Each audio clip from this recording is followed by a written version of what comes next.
I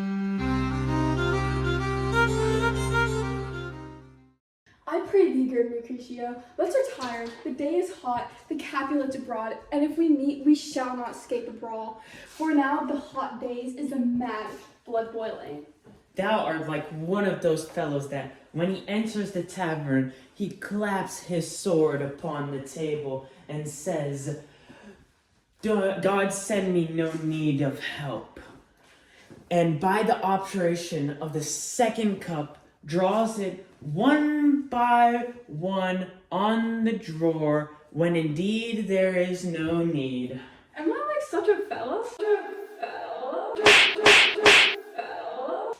Come, come, thou art as hot a jack in this mood as any in Italy. And what too? Nay, and there were two such. We should have none shortly, for one would kill the other. Thou, why thou wilt quarrel with a man that hath a hair more or a hair less in his beard than thou hast. Thou wilt quarrel with any who cracks nuts, having no other reason but because thou hast no other eyes. What eye but such an eye would spy out such a quarrel? Thy head is as full of quarrels as an egg has of meat. Thou head hath been beaten as an egg for quarreling. Thou would have a quarrel with a man for coughing in the streets, 'cause he has wakened, hath lain asleep dog in the sun. And yet thou wilt tutor me for quarrels? And I were so apt to quarrel as thou art, any man should buy the fee simple of my life for an hour and a quarter. The fee simple? Oh, simple? A few moments later.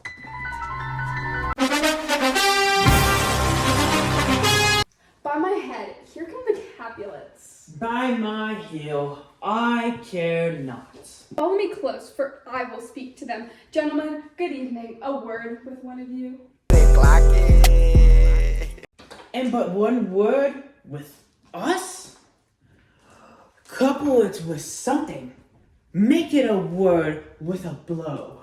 You shall find me apt enough to that, sir, and you will give me an occasion. Could you not take some occasion without giving? Mercutio, thou consortest with Romeo. Consort?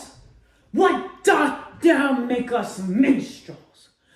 As thou make minstrels of us. Here's my fiddlestick. Here's that shall make you, Draskell Zounds, consort. Be taught here in the public haunt of men. Either withdraw unto some private place and reason coldly off your grievances, or else depart. Here the eyes gaze on us. Men's eyes were made to look, and let them gaze. I will not budge for no man's pleasure. I.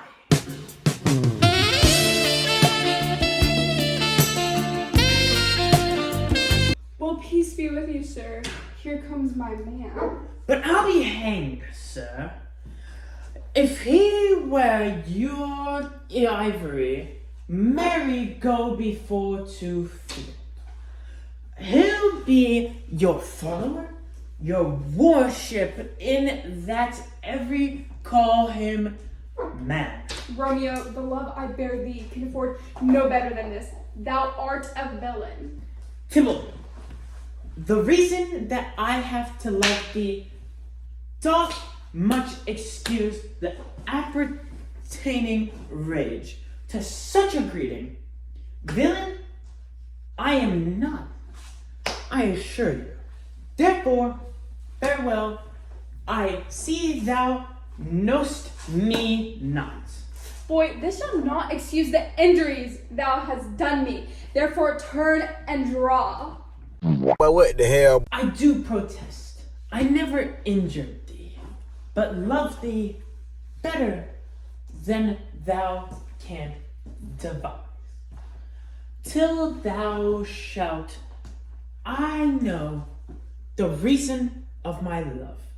And so, good Capulet, which name I tender as dearly as my own, be satisfied. O calm, dishonorable, vile submission! Alastoka carries it away.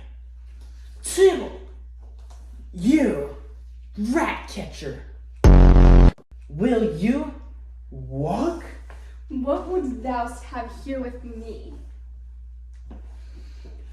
Good king of cats, nothing but one of your time loves, that I mean to make bold, withdraw, and fight me like a real man. I am for you. Tonight's fight is Mercutio versus Tybalt.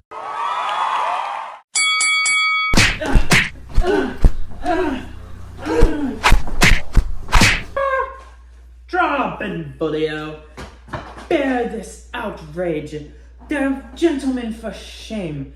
Tybalt, Mercutio, the prince expressly hath said, no fighting in the streets of Verona. Hold, Tybalt, good Mercutio. Tybalt, no, stop, no, Tybalt. Away, Tybalt! I am hurt. A plague o' both your houses. I am sped. Is he gone and hath nothing? What art thou hurt? I, a scratch. Mary, 'tis enough. Where is my page? Go, villain, fetch a surgeon. Courage, man, courage. The hurt cannot be much. No, 'tis not so deep as a well, nor so wide as a church door, but 'tis enough. Ask me tomorrow, and yet shall find me a grave. Man, curse the plague both your houses. A plague o' both your houses. Zounds! A dog, a cat, a mouse. Plague of both your houses. Wait. Help me into some house, Benvolio, or I shall faint. A plague of both your houses. As I walk through the valley of the shadow of death, I take a look at my life and realize there's nothing left. Cause I've been blasting and laughing so long that even my mama thinks This gentleman, the prince's near ally, my very friend, hath got his mortal hurt in my behalf. My reputation is stained with Tybalt's slander. Tybalt, that an hour hath been my kinsman. Oh, sweet Juliet, thy beauty has made me effeminate, and in my temper softened valor's steel. Oh, Romeo, brave Mercutio's dead. The gallant spirit hath aspired the clouds, which too ultimately here did scorn the earth.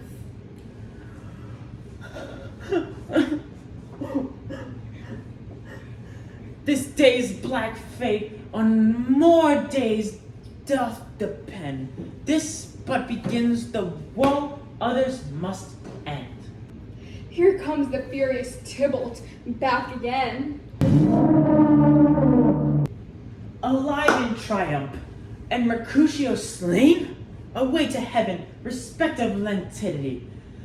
Away to heaven, and fire-eyed fury be my conduct now.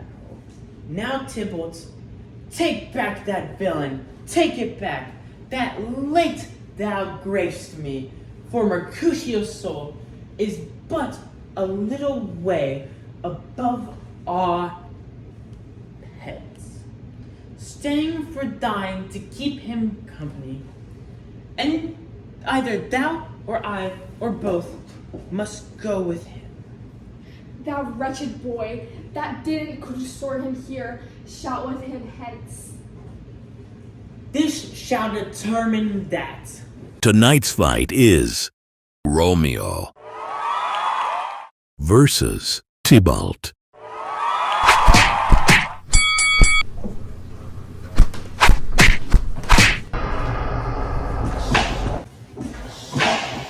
This will kill. Be gone, the citizens are up, and Tybalt slain. Stand on amaze, the prince will doom thee death. If thou art taken, hence be gone, away. Oh, I am fortune's fool. Why dost thou stay? Which way ran he that killed Mercutio? Tybalt, the mirror, which way ran he? There lies that Tybalt. Up, sir, go with me to charge thee in the prince's name. Obey.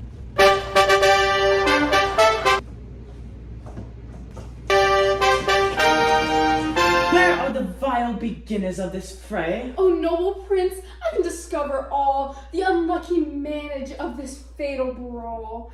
There lies the man slain by young Romeo, that slew thy kinsman, brave Mercutio. Tybalt, my cousin, oh my brother's child, oh prince, oh cousin, husband, oh the blood is spilled, my dear kinsman. Prince, as thou art true, for blood of ours shed blood of Montague, oh cousin. Benvolio, who began this bloody fray? Tybalt, here slain, whom Romeo's hand did slay. Romeo, that spoke him fair, bade him bethink how nice the quarrel was, urged with all your high displeasure. All this other, with gentle breath, calm look, knees humbly bowed, could not take a truth with the truly unspleen of Tybalt, deaf to peace, but that he tilts with piercing steel at bold Mercutio's breast, who is all as hot, turns deadly, point to point, and with a martial scorn, with one hand beats cold death aside, and with the other sends it back to Tybalt, whose dexterity restores it. Romeo, he cries aloud, hold friends, friends part, and swifter than his tongue, his agile arm beats down their fatal point, and twixt them rushes underneath, whose arm envious thrust from Tybalt hit the life of stout Mercutio. Then Tybalt fled. But by and by comes back to Romeo, who had but newly entertained revenge, and they go like lightning for ere I could draw to them part, as was stout Tybalt slain, and as he fell, did Romeo turn and fly. This is the truth, or let Benvolio die. So don't start speaking until you're on your knees. He is a kinsman to the Montague. Affection makes him false. He speaks not true. Some 20 of them fought in the back strife, and all those 20 could but kill one life. I beg for justice with thou, prince must give. Romeo slew Tybalt. Romeo must not live. Romeo slew him? He slew Mercutio, who now the price of his dear blood doth owe? Not Romeo, prince. He was Mercutio's friend. His fault concludes but what the law should end, the life of Tybalt. And for that offense, immediately we do exile him hence. I have an interest in your heart's proceeding. My blood for your rude brawls doth lie a bleeding, but I'll immerse you with so strong and fine that you shall all repent the loss of mine. I will be deaf to pleading and excuses, nor tears nor prayers shall purchase out abuses. Therefore, use none. Let Romeo hence in haste, else when he's found that hour in his last, bear hence When he's found, his body will be buried and it will be on public execution.